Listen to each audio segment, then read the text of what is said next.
أعوذ بالله من الشيطان الرجيم. بسم الله الرحمن الرحيم. سبحانك لا علم لنا إلا ما علمتنا إنك أنت العليم الحكيم. اللهم صل وسلم على سيدنا ونبينا محمد صلى الله عليه وسلم. أفضل صلواتك بعدد معلوماتك وبارك وسلم وصل عليه في أول كلامنا وأوسط كلامنا وآخر كلامنا. اللهم يا معلم آدم علمنا ويا مفهم سليمان فهمنا ويا ملهم الملائكة ألهمنا. اللهم ربي زدني علما. وإن لم يكن الأول قابلا للامتداد والآخر صالحا للغاية. دا تاسو ته حتی په باره کې فصل شروع دی. تاسو ته بیګا دا خبره وشوه چې حتی یوه حقیقی معنا دی اور دوی مجازي معناګانې دي. حتی حقیقی معنا څه شی دی چې دا غایې د پاره رسی، غایې د پاره یعنی انتها د پاره، لکه څرنګه اله دی. اله غایې د پاره رسی، لکه ګوره اوس زه ویم کنه سرت من المسجد الى البيت، زه مسجد نه روان شوم تر کوره پورې، الى البيت. نو ګوره اله دا انتهای وخودله کنه، غایې درته وخیله، منتهای درته وخیله، چې ما انتها د مزل مسجد نه کوره پورې. نو اندرنګ حتی هم دی، حتی هم غایې د پر رسی، انتها د پر. دا د دې حقیقی معنا دی. خو دې د پر دوا شرطونه دي. یو شرط څه شی دی چې دغه حتی نه کم ما قبل فعل کم رغله دا قابل للامتداد وي. امتداد معنا چې هغه کې طول راتللی شي، یعنی هغه اوږدیدلی شي. صحیح شوه؟ تی اوږد کې اوږد کې اوږد کې اور یو ځای ته ورسئ. اور ما بعد حتی هغه صلاحیت لري د غایې جوړېدو، غایې جوړېدو صلاحیت لري. یعنی دا داسې یو کار دی کنه چې دغه کار باندې دغه ما قبل فعل د بس کېدلی شي. صحیح شوه؟ هغه بس کول، سټاپ کېدل هغه باندې صحیح وي. پوه شئ په خبرې؟ نو دا دوه شرطونه دي. نو بیا به حتی د غایې د پاره وي. اور بیا که چرته ما قبل فعل دا قابل نو د امتداد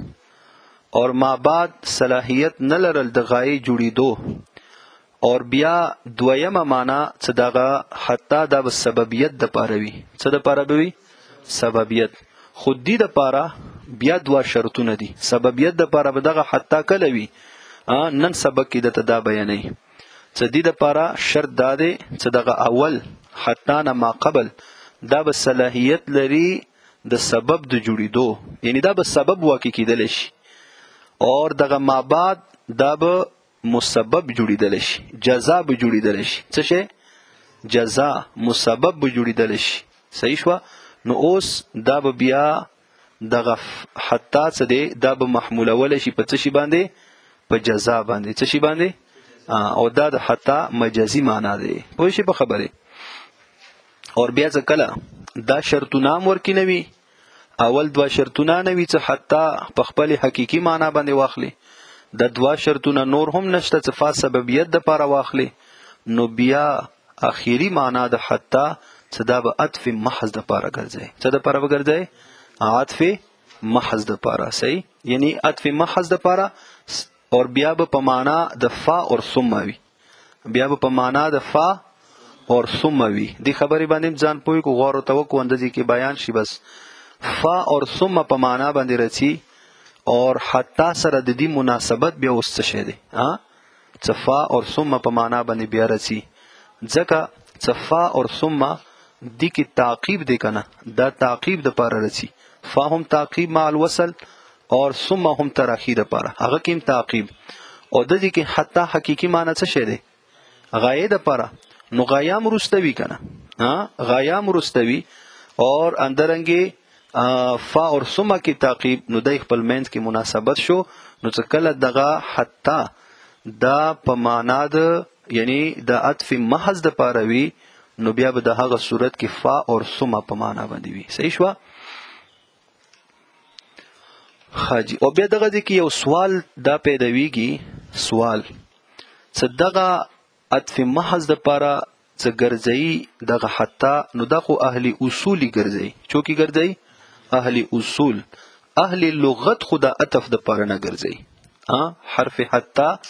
اهل لغت دا عطف د پاره نه ګرځي اور اصل خو اهل لغت تی کنه څه اهل لغت دا خو ګوره مونږ سار کې درته یریو چې دغه حروف معانیو کې بحث شروع کړي یعنی هغه قواعدو کې څنګه قواعد د اصول فقه ضروری دي نو درنګ دغه قواعد لغویه هم ضروری دي کنه نو دغه حروف معانیو تعلق خو لغت سره دی نو اوس دغه حتی اهل اصول دغه عطف د پاره ګرځي هغه ګرځولو رخو اعتبار نشته اهل لغت نه ګرځي چې اهل لغت د عطف د پاره ګرځول نو مونږ بل سره مانلی و نو هغه جواب دقه دی چې اهل لغت دی هم عطف د پاره ګرځي دلیل امام محمد رحمت الله علیه څنګه دا د فقه امام دی نو اندرنګ دا د لغت ولا هم امام دی اور هغه خپل کتاب زیادات کې دغه مثال پیش کړی دی چې دغه حتی عطف د پاره ګرځول نو کله چې هغه عطف د پاره ګرځول هغه د اهل لغت هم امام دی نو معلومه ده شو چې اهل لغت هم عطف د پاره ګرځي صحیح شولا نو بس اوس ترجمه ته ګورو وان لم يكن الاول اور کچرت نوی اول قابلا للامتداد قابل د پاره د امتداد یعنی ستریدل نشي دغه فعل لمبا نہ ہو سکتا ہو والآخر صالحا للغايه اور هغه آخر یعنی حتی نه بعد دا صالح نوی د پاره د غایې جوړیدو وصلح الاول ولكن صلح الاول لیکن صلاحیت لري اول سببا د سبب جوړیدو والآخر اور آخر دویم حتی نه ما بعد څه کم دی د صلاحیت لري جزاء د جزاء جوړیدو خو چا د پاره لما قبلها ګوره کوزه ناقید لیکلی هغه مخکې د پاره د جزاء جوړیدو صلاحیت لري نو يحمل على الجزاء نو دا به محموله ولا شي په جزاء باندې اور ويترك حقيقته او وهي الغايه کوزه ناقید لیکلی چې پرېږدول به شي حقیقت دغه حتی چې هغه څه شي دی غایا د پاره دی صحیح شو مثاله مثال د دې ما هغه دی قال محمد رحمه الله چې امام محمد رحمت الله علیه فرمای اذا قال تکلوی یو مولا لغیره غیر خپلتا یعنی بل کستوی څ ورته وی عبدی حر زما غلام به آزاد وی علم اتیکا کچرته زدن رغلم تا تا حتا تغدینی تر دې چې ما باندې نشتا وکي تر دې چې ما باندې نشتا وکي کچته زد نرغلم تا تا او ته په ما باندې نشتا ونه کې نو ما غلام به آزاد وی صحیح نو فاتاه پس دغه مولا راغلو فلم یغد او دی نشتا او نکړه لا يحنث یعنی دغه کس په دی مولا باندې نشتا و نکړه نو لا يحنث نو دا به حانس نوی ولی لان التغدیه زکه دغه نشتا لا يصلح غايه للاتيان دا غایه صلاحیت نه لري د پاره د اتیان یعنی ګوره څنګه نه لري غایات یعنی غایه جوړېدو صلاحیت دا نه لري د پاره د اتیان یعنی تا ولر تګ ناشتا در باندې وشو را تګ د باند شو دا د دې صلاحیت نه لري څنګه نه لري ګوره دسه تاسو به کتلی وي څکله تاسو ملګری وي یو ځای ته څو نولته یو ملګری سره څکله تاسو سټاپ وکو وسار شو او هغه خط تکلف وکي خشي زونه میزونه د تپخه کی نو څکله میاشتې دوه بعد هغه ځبنه بیا تیریږي او څکله هغه توي غاړه وګوري دی هغه باغ وګوري یره د دې خوري خې کرام شو نو سړی بیا ځړه کې راتاو شي یره یو ټلیفون خو ورته وکه کی دی شي وی وسار بشور سره صحیح شول نو اوس ګوره دغه ناشته کول دا غایا جوړه شو غایې جوړېدو خو غایا خو ستې انتها کنه چې اتیان وی چې کله ناشتا وشو اتیان ختم نو دا خو اتیان نور زیاتې او چې کم ځای کې چا اکرام نوي شوه او چې کله غځي باندې تیریږي بل ملګری د توي چې هغه مولوی سره نوي سره خو غار کا د بی غیرت شعر دي سره چوک وسریږي زاور نه وزه صحیح شو نو ګوره اوس دا خو غایې جوړېدو صلاحیت نه لري کنه او اگر که حاشیه کې به یو اعتراض شوه دی سبا زی خلق خود سی وی کنه چې هغه د پر دغه تکلف د غایا جوړیږي لکه او دغه بزرگان حضرات دي کنه نو څه کله هغه یو ځای ته لاړ شي تاسو خدر شي ته ورته ډېر تکلف وکړي کنه بس هغه یې څه د زما خیره ځال دی هغه په دغه تکلفاتو باندې خپه کیږي نو سبا د نصیده تیریږي نو دغه تکلف دغه د تاوله ناشته د تاوله روټه د خو غیا وګرځي د هغه د پاره صحیح شو نو هغه جواب دادی چې دا ډېر کام کوز خلک وي نو ټول ما وتا غوندي دي هغه به چې تسلو کې ادوا کسان وي چې هغه د پر د غیا وګرځي کی کنه نو دا عام حکم لګولې نو ګوره لئن التغذیه زکه دغه نشته کول لا یصلح صلاحیت نه لري غایه د غای جوړیدو للاتیان اتیان د پاره بلکې هوا دغه دائی دی الى زیادت الاتیان زیات رتک د پرزال رڅا بیا څه شبانه جوړوا وانګو ته ځان رسوا الته به خروټه خو بیا وصلح جزاء او دا صلاحیت جزا لري صحیح شو صلاحیت جزا جوړیدو لري څنګه جزا جوړیدو لري یعنی د تاول رتک هغه جزا نشته ده ته څه ما څه راغلی نو د هغه جزا نشته ده صحیح شو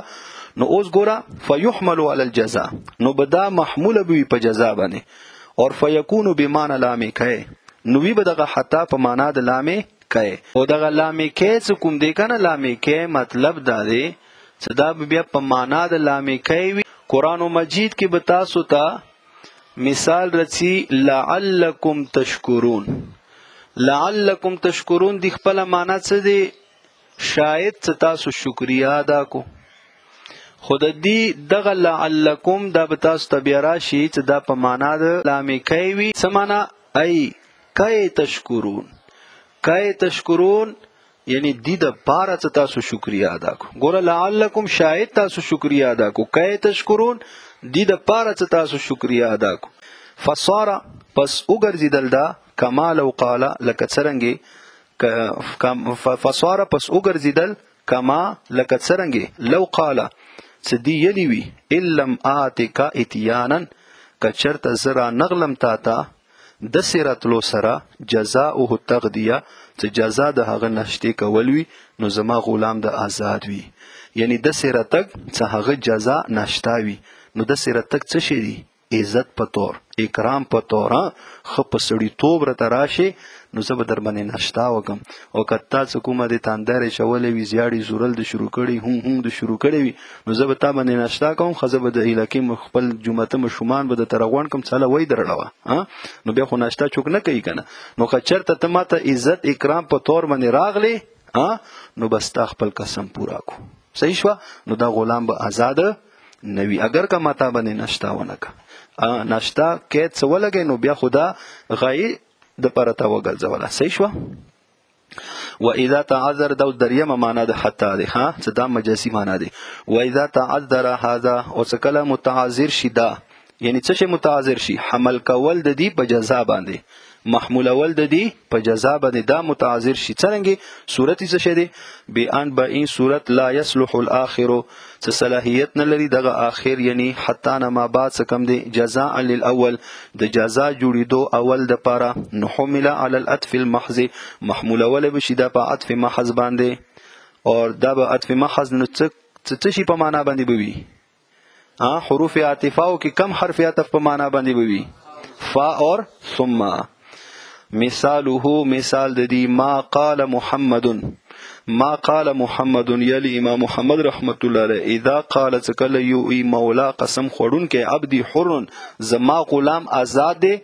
ان لم اتک حتا اتغدى عندك اليوم کچرت ز را نغلم تا حتا کې چما ناشتا او نکړه حتا اتغدى تر دې چې زه ناشتا وکم اندک تاسخه الیوم نن پورزی باندې نو زما غلام د آزاد وي یعنی که چرته زه در نرغلم تا ته چې ما ناشتا او نکړه تا سره نو ما غلام د آزاد وي نو اوس ګوره دغه ځکه کې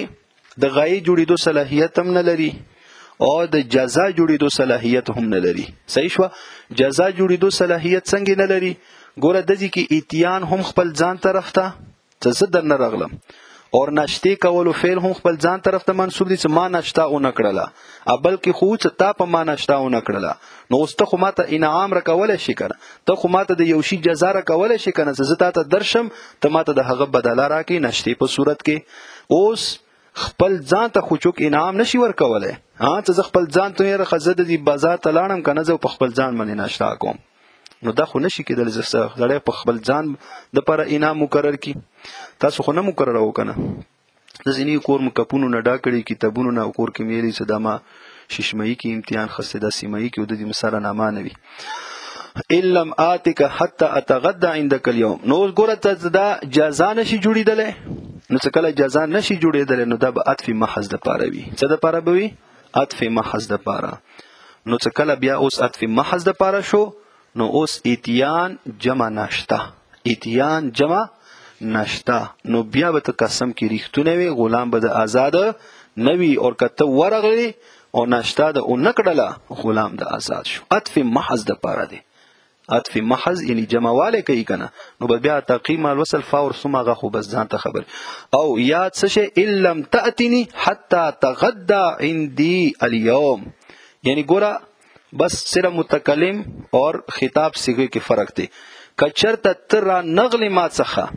او تا ما څخه ناشتانن پورزي و نکړه نو ما غلام به آزاد وي. نو اوس ګوره د دې کې هم اتیان د مخاطب اور ناشتا د مخاطب، نو دا هم جزا نشي جوړیدل. نو فاتاه پس راغلو هغه فلم يتغدى عنده پس ناشتای او نکړه د سره فی ذلک اليوم نن ورځ باندې نو حنثا نو د حانث شو غلام ور باندې آزاد شو. وذلك او دا ولی دا څه کم دی لانه زکا لما اضيف كل واحد څه اضافت کړل شوی دی د هر یو من الفعلین د دواړو فعلونو نه یعنی اتیان اور ناشتا الى ذات واحد یو ذات طرف ته نسبت د دواړو فعلونو یو ذات طرف ته شوی دی. نو لا يصلح صلاحیت نه لري اند ده یکون فعله توی فعل د هغه جزاء لفعله جزاء د هغه د فعل یعنی د خپل فعل ولا جزاء هغه یعنی وی فعل د دی جزاء د بار د خپل فعل د صلاحیت نه لري. فيحمل على العطف المحض پس محمول ولا بشدا په عطف محض باندې. نو فيكون المجموع پس وی به مجموعه د فعلینو شرطا للبر شرط د پاره د بر یعنی قسم میں پورا ہونے کے لیے شرط ہوگا. قسم میں پورا ہونے کے لیے شرط ہوگا. مجموعه ماذا تقولوا کنا اتیان جمع ناشتا. پوه شي په خبره. فصل الى الانتهاء الغایه. دا فصل دی بل حرف څه دا اتم نمبر حرف ته الى اور الى دا حقیقی معنی څه الانتهاء الغایه څه دا رسی د پاره د انتها د مسافت. غایه بمعنی مسافت دا رسی د پاره د انتها د مسافت. انتها یعنی ختمیدل، مسافت ختمیدو د پاره رسی. لکه ګوره سرت من البيت الى المسجد. پوه شي په خبره خاجي. نو ثم بیا هو دغه اله فی بعض الصور په بعضو صورتونو کې یفید فیدا ور کوي معنی امتداد الحکم معنی د امتداد الحکم. بعضو صورتونو کې دا د امتداد حکم ولا فیدا ور کوي اور بعضو صورتونو کې دا اسقاط الحکم ولا فیدا ور کوي. ګوره دا ځان سره نوٹ کو ولی کو څه کچرته غایا په مغایه کې داخله نه و. کچرته غایا په مغایه کې داخله نه و یا په داخلي دو کې شک وو یا په داخلي دو کې شک وو نو بیا به دا امتداد حکم ولا فیدا ور کوي. څه شي ولا امتداد حکم ولا فیدا ور کوي اور دغه غایاب داخله وی په حکم د مغایا کې. دغه غایا داخله وی په حکم د مغایا کې. ګوره ادي کې غایا داخله نه وی غایا داخله وی هغه مونږه صرف دا یو څه غایا داخله وی په مغایا کې او د دې کې حکم ټکی دی ښه دا بیا ساتو. ګوره دی مثال څنګه دی لکه اوس ګوره دغه لاس دی ښه دا لاس دی دغه لاس دی کنه دا مغایا دی ټولم. اوس قرآن کې څه حکم دی ایدیکم الی المرافق. دغه مرافق دا غایا دی صحیح شو. دا غایا دی. نو اوس دغه غایا دا په مغایه کې داخله دی. څنګه داخله دی؟ ایدی ید شاته یی دغه ګوتې نه ونسه دغه نه تر دی ولی پورې دا ټول ید دی کنه. نو اوس دغه ګوره غایا مرفق دی. مرفق دغه غایه کې داخله مغایه کې داخله دی او کنه دی داخله دی کنه. نو دا مطلب دی. اوس داخله نوی هغه د پر مثال ګوره هغه د پر مثال دا دی کنه څه اوس زه دا خبره وکم چې یاره دا پټی دی دا ما واخستو دغه ځاینا هغه دیواله پورې صحیح شوه هغه دیواله پورې. نو اوس هغه دیواره پورې ما واخستو ګوره هغه دیوار دا په دغه مغایه کې داخله نه دی صحیح شوه هغه دیوالی غیا دی کنه ما ولو دغه دیواره پورې ما ځای واخستو. اوس ګوره ما دغه ځای خستل زه سره دا مطلق ذکر کم ما ځای اخسته یاره ځای د یوه ولش خسته دوی ولشتې د خسته مرله ده خسته لس مرلې ده خسته. نو زه دغه ځای ځان ته اوږد کم هغه دیوار پورې ما خسته صحیح شوه. نو اوس ګوره دغه غایا په مغایه کې داخله نه دی کنه نو څه داخله نه دی د دې کې امتداد حکم فایده ورکوي. او څه کله امتداد حکم فایده ورکوي نو غایا به بیا په حکم کې نه وي داخله. غایا به بیا په حکم د مغایا کې نه وي داخله. یعنی ما د ځای خسته هغه ځای پورې نو هغه دیوال به زما نه وي. یا دې لپاره بل مثال شرعي مثال کې لکه اتم الصيام الى الليل. اتم الصيام الى الليل تاسو روژه وساتو تر شپې پورې چاته یې مطلق پرېږدول د اکل جما اور شرب دی کنه مطلق امساک. نو ګوره امساک یعنی تاسو روژه ونسو یعنی امساک وکړو نو امساک د 1 منټ هم کولی شي 2 منټ هم کولی شي 5 منټ هم کولی شي. نو اوس ګوره دغه د ثم اتم الصيام الى الليل نو اوس دغه روژه ګوره دای اوږدا کا اوس الى الليل ګوره دین چاته یی دین نهار صبح صادق نواخله تر غروب آفتاب پورې او د الى الليل دا د دین کې داخله دی دا ورځ کې داخله دی نه دی داخله. نو دا اوس غایا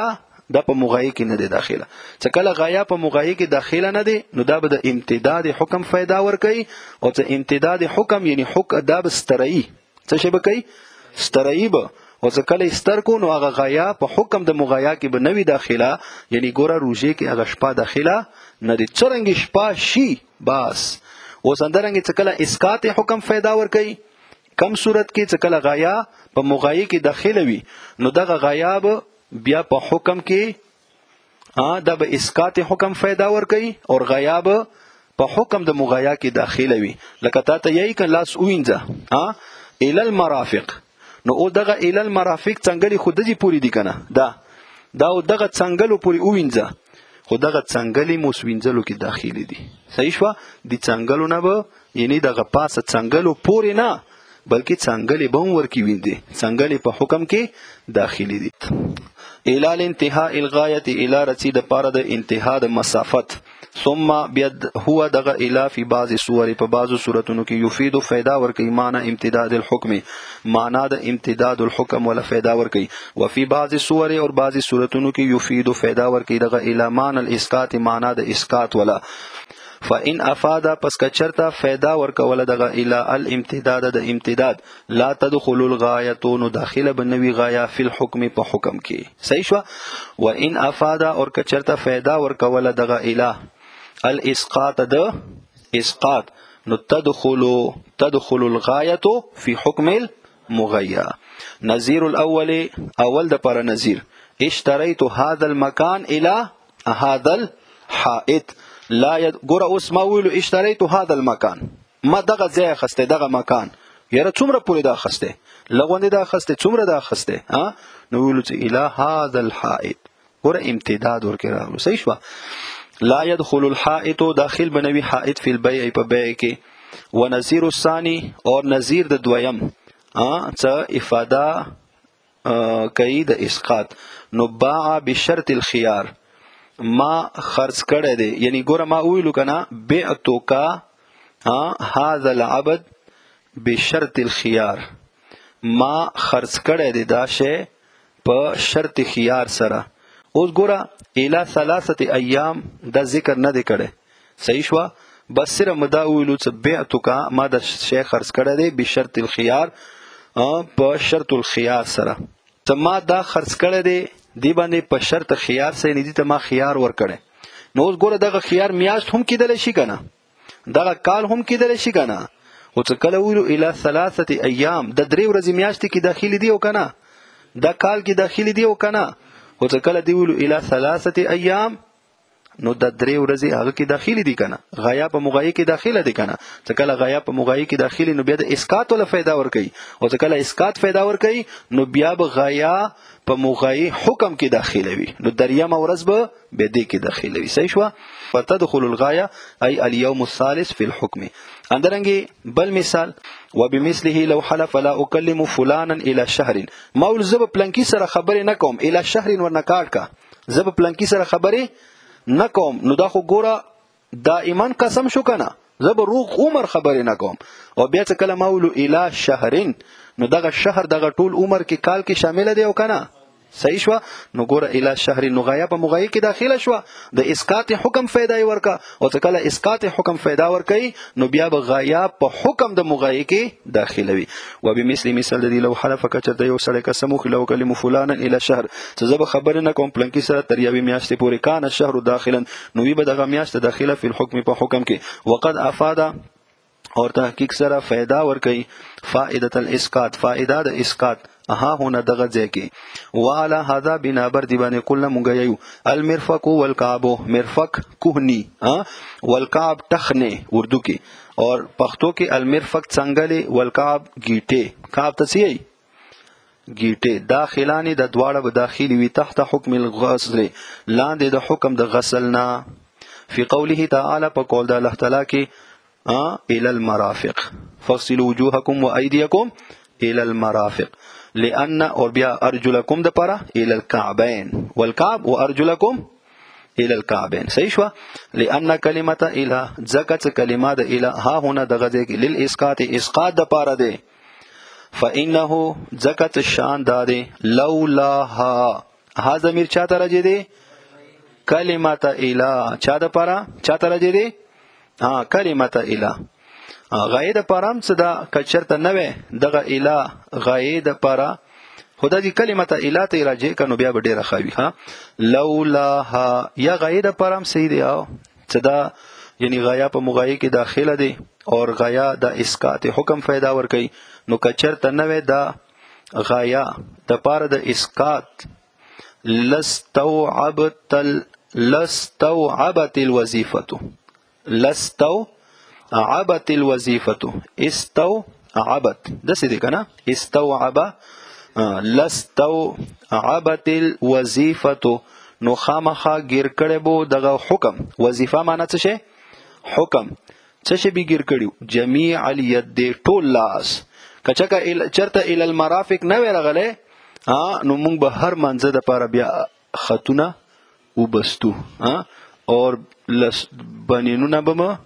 بلستونو اچولو صحیح شو بنیانه ورته وبسته نو ال المرافق ولهذا دي د واجنه قلنا مونږ الركبه غټنا من العورت د عورت نه دي الركبه من العورت ركبه غټنا د عورت نه دي عورت چاته یي عورت څه هغه ستر د ستر نه دي صحیح یعنی هغه ځای ته یي څه هغه څرګندول سړی ځان د پر عیب غني عورت هغه ته نو دا د ستر نه دی ولی لئن کلمه الی ذکر کلمه د الی فی قوله علیه الصلاۃ والسلام عورت الرجل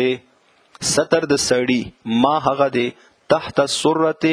چلاندې د نمنه دی الی الرکبته رکبه پورې غټنه پورې ګوره دا غیا په مغایې کې داخله دی څنګه داخله دی تحت السره تحت السره ترخپی غوتی پوری علاقہ دی خنا لاندې د نمنه خو ترخپی پوری رچی کنه علاقہ او ځکه ولو ال الركبه نو اوس دا ګوره غیا په مغایې کې داخله نو اسقاط حکم फायदा ور کوي چې اسقاط حکم फायदा ور کوي نو غیا په حکم د مغایې کې داخله وي نو ګوټنی د غیا دی کنه نو ګوټنی به هم ستر کې شامل وي نو لہذا د ګوټنی ښکارا کول د بل مسلمان ته جایز ندی صحیح شو کنه سبا خدای رواج جوړ دي خاص کر فوټبالونو کې کیلونو کې څو کومي هغه کچ یا چې دغه دی په ګوټنی ښکاری نو د حرام دي صحیح شو ګوټنا بچاته نخ کرے او بیا ستاونه خستا ګوټنا وینو توبه تفید فائده الاسقاط نو فائدہ ورکی کلمه د اله فائده د اسقاط یعنی اسقاط فائدہ ورکی دغه کلمه د اله فتدخل الركبه نو داخله بوي رکبه فی الحكم په حکم کې وقد تفید کلمه اله کله کله فائدہ ورکی دا اوس د اله مجازی معنی دی ها دا د اله مجازی معنی دی وقد تفید اور کله کله فائدہ ورکی کلمه اله کلمه د اله تاخير الحكم تاخير د حکم الى الغایه غایه طرف ته یعنی هغه غایه ته حکم بیای یعنی کله څه د سی وی کنه څه هغه دغه اله حقيقي معنی یعنی د سی یو فعل دی کنه د سی یو فعل څه کم ذکر دی هغه کې یعنی امتداد نوی څه شي نوی امتداد ورکی نوی اور هغه غایا نشي جوړیدل صحیح شو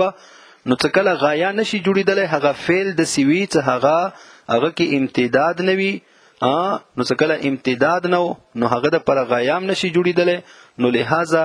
دغه ځکه کلمه د اله د صرف د تاخير حکم ولا فائدہ ور کوي صحیح شو تاخير حکم ګوره وقد تفيد كلمه اله کله کله فائدہ ور کوي کلمه د اله تاخير حکم تاخير الحكم الى الغايه تر غایه پورې ولهذا قلنا ان د واجن مونږ یو اذا قال لامراته سکلوي خاون بیبي خپلته انت طالق الى شهر څه د طلاق وي تر یوې میاشتې پورې او ګوره د دې کې طلاق دی طلاق امتداد راتلل شي ست طلاق ستر کا تر یوې میاشتې پورې او دغه یوې میاشتې پورې بیا د طلاق نوی د څه کېدل شي نشي کېدل څه کله نشي کېدل نو بیا به څه شي ولا نیت له او دی هیڅ نیت هم نه دی کړی څه ما فی الحال ولا نیت وو دا نیت نه وکړي نو لا یقع طلاق واقع نوی فی الحال اند نظمون په نسبت باندې یعنی ګوره تاخير فائدہ خو ور کوي کنه اله او طلاق کی تاخير تلل شي خنه تعلیق سره تاخير تلل شي کنه ان دخلت دار فانت طالق او دغه دخول دار 2 کالو پاس راو نو 2 کالو پورې طلاق مؤخر نشو تعلیق سره تاخير تلل شي کنه نو لہذا دا به څه د پاروي طلاق په واقع نه وي په الحال اند نظم په نه خلافا لظفر خلاف ثابت امام ظفر رحمت الله علیه لئن ذکر الشهر ذکر د میاشتې لا يصلح صلاحیت نه لري لمد الحكم د پاره د اوګدولو د حکم والاسقاط اور اسقاط شرعن اسقاط هم پیدا نه لري ته بس میاشتې پورې د طلاق وي او میاشتې د بعد طلاق نوی حکم اسقاط فائدہ هم نه لري نو طلاق يحتمل التاخير احتمال لري د تاخير بالتعلیق په سبب د تعلیق سره نو فیحمل علیه پس محمول ول بشدا په تاخير باندې صحیح شو